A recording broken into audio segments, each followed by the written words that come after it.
But here's what's exciting to me. Just a few daily disciplines makes a great deal of difference in 1 year, 3 years, 5 years. Just a few daily disciplines. And that's what I'd like to talk about in this series, just these few daily disciplines that make the difference, whether you wind up here or here. Good question. 10 years from now, you will surely arrive. The question is, where? We don't want to kid ourselves about where. We don't want to kid ourselves about the road we're walking. I had a day shortly after I met Mr. Schoaf called "Do Not Kid Myself Anymore" day. I don't want to go disillusioned anymore. You know, I was using the cross-finger theory back when I was 25, 24, 23. I finally decided that the cross-finger theory was not going to get me what I wanted. That isn't where the treasure lies. That I'm going to have to make sure which of these ways I'm headed. But a few reading disciplines and a few disciplines of mind and a few disciplines of activity, and you can make all the difference in the world whether you wind up here or whether you wind up here. Okay. But just a few changes. Sometimes we get the idea that we're doing about 10% and there's about 90% more that we need in order to make the difference for our fortune. And probably the opposite is true, right? We're doing enough things to have arrived here today. We're doing enough things to have bought and shared in the good life so far. And maybe all you need is that extra 5%, 10% of intellectual change, activity change, a refinement of discipline, a refinement of thought. And all we need is the ideas to make those simple changes. And the equity starts gathering in 1 year, 3 years, 5 years, 10 years. I have a good comment for your notes. Now's the time to fix the next 10 years. Now's the time to fix it. Now, sometimes you have to come to grips with reality and with truth. That's what was good for me when I met Mr. Schoaf. I was 25 years old. He was 44 years old. And he brought me a wealth of experience, and he started asking me the tough questions. Big question, he said. Are you reading the books that's going to take you where you want to go in the next 5 years? Excellent question. See, you want to make sure. I would assume for all of you, to get where you want to be in the next 5 years, you're either reading the right books or you're not. That's kind of a brilliant statement, right? You're either engaged in the disciplines or you're not. But here's what we don't want to engage in. Disillusion, right? Hoping without acting. You know, wishing without doing. So the key is to take a look and say, where am I? What can I do to make the changes, to make sure that I can take more certain daily steps toward the treasure I want, the mental treasure, the personal treasure, the spiritual treasure, the financial treasure. I don't want to make any errors. Now's the time to adjust my daily program to take me where I want to go. So hopefully I'll have some ideas to share with you that might help make just a few adjustments. And in lecturing for especially the last 16, 18 years, I've got some letters and some personal testimonies of people that have done such remarkable things with just a few suggestions that it is worth taking the time.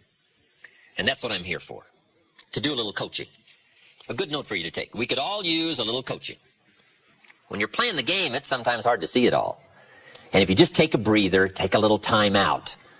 That's what we're doing here in this lecture series. Take a little time out, listen to someone's experiences, which is what I want to share with you, my experiences, my ideas, and see if it might cause for you a little moment of correction so that you can make some changes that'll add up to some extra worth in the next 1 year, 3 years, 5 years. So, ideas, I hope you'll find here during this series. All kinds of ideas, health ideas, enterprise ideas, living a better life ideas, and primarily for this series, skills of leadership ideas. The next key word is inspiration. Hopefully you'll find some inspiration from this series. Inspiration is a mystery, why some people are inspired and some are not. Who knows what that mystery is? Emotional vitality. Some people have this incredible zest for life and an appetite for living well and doing well, and others seem to take the ho-hum attitude, let it slide, and hopefully it'll work out anyway. I don't know what the difference of that is. But it is exciting to watch people who are inspired. But I think the key to it all is self-motivation. Self-motivation. The guy says, boy, if somebody just come by and turn me on, hey, what if they don't show up? Right? You got to have a better plan for your life.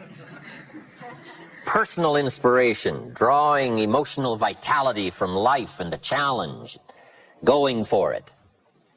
We all admire that. Hopefully you'll find some of that as we study together. And here's what I hope you'll find also during this series: guidelines for translating response into results. I just want to share with you some of my insights, some of my experiences. I belong to a group that does business around the world. We've discovered a lot of ways and means, and methods, and ideas. I just want to share that with you from my own experiences and hope that it will serve as guidelines. But I'd like for the guidelines to translate response into results. Now, just a personal word. I don't know where I've caught you in this particular lecture series. Maybe this is springtime for you. You've got a new opportunity going and no telling what you're going to make of it, and you're all excited. I congratulate you for that. Maybe some of you, we've caught you in harvest time. If we knew your story, we'd let you give this lecture. I'd be happy to sit down, let you translate to us your story and your experiences and your success. Maybe you're celebrating, and maybe this series of lectures I've come along has caught you celebrating. Maybe this is the summertime for you, when sometimes the going is tough, and the weeds are attacking your garden, and the bugs are after your values. Summertime is an interesting time. It's not that easy to last from spring till fall. Summer's a test, and especially when the creditors are calling. We have a tendency to walk out in the field and say, "Grow, crop, grow." They are on me.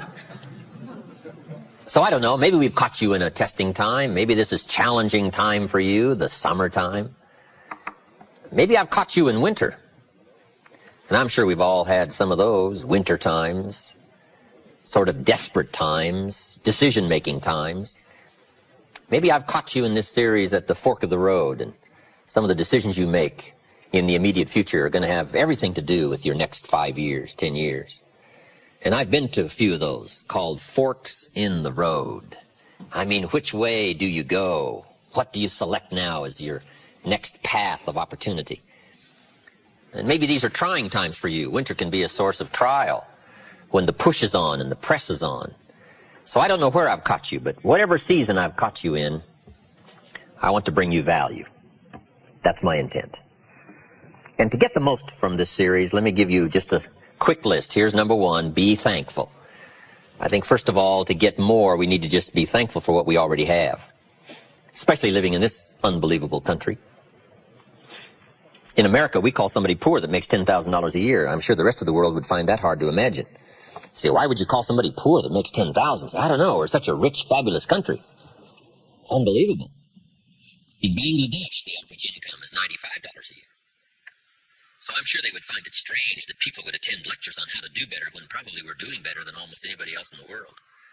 I gave a lecture one weekend at our ranch in Clear Lake, California. Nice group of people. I get there a little bit before the Friday evening session, and I can't believe the parking area. Eldorados and Continentals and Mercedes and Ferraris and one Rolls Royce. Unbelievable. And I walk in, and here's this good-looking crowd. And my opening remarks were, ladies and gentlemen, I think the rest of the world would find it strange that we have all come here this weekend to try to figure out how to do better. Surely the rest of the world would say, I don't understand. The man in his Rolls Royce saying, I got to get to the seminar. Find out how to get another one of these. Incredible. But here we are, right? Probably doing well. But let's be thankful for where we are, because that's how good ideas start to flow. Thanksgiving for what you've already got. Here's what blocks the flow of all good information: cynicism. It's not that difficult to be a practiced cynic. Feeling cynical about circumstances, cynical about place, cynical about opportunities, cynical about people. But if we turn that around, turn cynicism into thanksgiving, now the ideas can flow, information can flow, refinement of ideas can flow. So that's number one, be thankful. Here's number two, be eager to learn. No matter what you know, there's always some more. Another point I'd like to make is argue later with all the stuff I'm going to share with you in this series. I wish we had time to argue it all out here, but we just don't have the time. I do like that format. There's nothing like a good, powerful discussion to refine an idea. What we want is ideas that pass the test of the tough questions. And it's good to be around people who can ask the tough questions. Debate has a unique way of refining ideas that can become of value. And if we had time to argue and debate all this stuff I'm going to share with you, I would find that beneficial, but unfortunately we don't. But here's what I ask you to do. Argue with all this stuff later. Go back over your notes and relive the experience and think about what we've shared with you here. The key is to stimulate the mind, to think thoughts and to think ideas, to open up channels of information. Refinement of intellect is where the future fortune lies. But be eager to learn. And the last comment is, be a good listener, which isn't easy these days. Everybody wants our attention. Radio voices and television voices and advertising voices and political voices and social voices and religious voices and community voices and family voices. And how do you sort through all the voices and give extra time to a voice of substance? It isn't easy. But if you'll practice the art of good listening, no telling what you can find in the way of ideas that can help change your life. All right, that's enough in preliminaries. Let me just give you the 5 major pieces to the life puzzle. Somebody asked me not too long ago if somebody needed help, could you categorize where they may need help into some simple steps? And I said, I think I can. And here's what I came up with, the 5 major pieces to the life puzzle. If we all need some help, here's probably where it's going to fall in one of these 5 pieces. And I'm sure you can guess what they are. Number 1 is philosophy. Philosophy is simply what you know. Now, to correct a couple of old cliches, what you don't know will hurt you. And to correct another one, ignorance is not bliss. Boy, it's so important to have the correct philosophy. It's so important to know. Philosophy sets the course of your life. It is the major piece in the 5 major pieces of the life puzzle. This is called major. Now, some things are minor. Some things don't affect your life that much. But here are 5 areas that affect our life immensely. Philosophy is simply what you know. So it's important to know. I'm telling the kids these days, make sure you get the information while you're here. I'm talking to the Newport Harbor high school kids in some lectures last year and this year. And my encouragement is, make sure you get all the information while you're here. I know it's laborious. I know it isn't easy to read the books and take the classes and try to get good grades. But hey, while you're here, gather it all up. Right? Because there's nothing worse than being stupid, right? Being broke is bad, but being stupid is what's awful. And what's really bad is being broke and stupid, right? There's nothing much worse than that. Unless you're sick. Sick, broke, and stupid, right? We would call that the ultimate low. I don't know anything much worse than that. Well, maybe one more. Ugly, sick, broke, and stupid.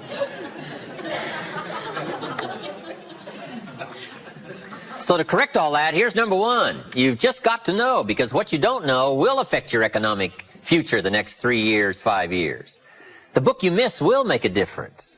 Right? The information you don't get will make a difference in the legacy of your equities over the next few months, the next few years. So philosophy, this is where it all begins. Now, I've divided philosophy into 3 parts. 1 is basic, starting out philosophy. The baby starts processing information right away. Cold is bad, warm is good, hungry is awful, food is terrific. The baby starts reacting and processing information and having certain reactions to it. So our philosophy starts early, gathering information and reacting to it. Next is expanded philosophy. At least enough philosophy to be gainfully employed and offer a value to society and find your place in the marketplace. You know, be a reasonable, decent human being. Expanded philosophy. But now how do you become wealthy and powerful and sophisticated, influential and unique? Simple word, refined philosophy. The refinement of philosophy. The extra studies and the extra books and the extra classes and the extra thinking, the extra pondering, the extra give and take of testing ideas and debate and discussion. That's where the extra life comes from, is in the dimensions of refined philosophy, the extra thinking. And these are the steps of intellectual discovery that a lot of people just don't want to take, or they're too busy to take it, or it presents itself in too strong and tough a manner, these extra skills. But I'm telling you, once you start engaging in these extra skills, you won't ever want to go back. This new intellectual discovery is where the wealth is. It's where the happiness is, the good life, influence, power. Refinement of philosophy. Now, our philosophy comes from a lot of places. Let me give it to you. Number 1, from teaching, the influence of others, from the books we read, from the classes we take. And you might underline the word influence. This is where a big share of our philosophy comes from. Influence. In another series, we asked 3 major questions. Who am I around? That's called big questions. Some questions are little and some are big. This is a big one. Who am I around? Question number 2, what are they doing to me? This is called major. This is called big. Where have they got me going? What have they got me reading? What have they got me thinking? What have they got me saying? And the big biggie, what have they got me becoming? Influence plays a major role in the development of our philosophy. How we think, how we speak, the formulation of ideas, the things we weigh concerning values. All of this is so important. What we know, the mind, thinking, processing ideas and information. Ideas are simply information taking form. But this whole process of mind and thinking and knowing and processing ideas and information, this is so important because it determines the major piece of the 5 pieces of the life puzzle, philosophy. Now, we do something very important with what we know. We weigh it. We put it on our mental scales and we weigh it. And I don't know, we may give it a number from 1 to 10. Probably not consciously. But if we hear something and we come into possession of some information and we give it a 10, we'll probably act on it right away. If we give it a 1, we'll probably let it slide. If it's important, we'll do something about it. If we don't think it's important, we'll probably let it go. But it's so important to evaluate. A key word we learn in leadership skill training, perception. Trying to find value in something. Where is the value? How valuable is it? How important is it? Is there something here that I can't see at first glance? Is there something below the surface? Is there something in the inner workings of it?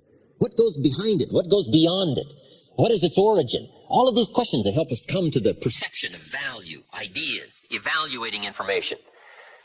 Now here's what's important, to have a good set of mental scales. What if in processing information your mental scales were off? And you weighed everything a little wrong? Do you think that would affect your life? The answer is, of course. And all you got to be is a little off for 10 years. And you can imagine what the difference is. I got a key phrase for you. Life accumulates. We either accumulate the debt or the value. We either accumulate the regret or we accumulate the equity. Now, we must all suffer one of 2 pains. The pain of discipline or the pain of regret. And I'm suggesting discipline.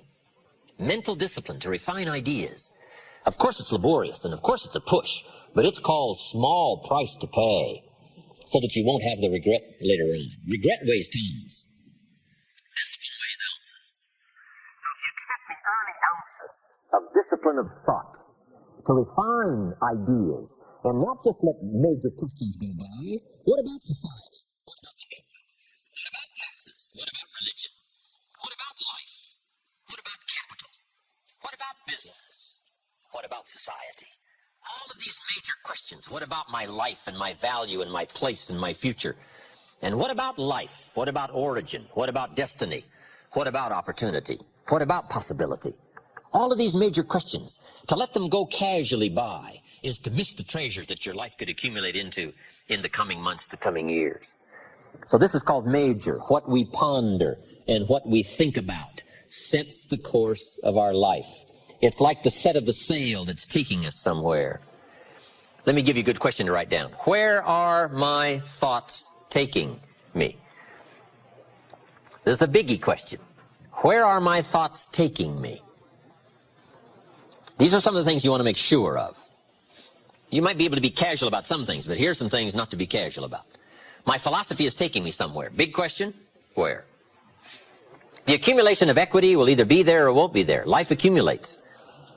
And I'm either accumulating debt that I'll be sorry for, or I'm accumulating value that I'll be happy about.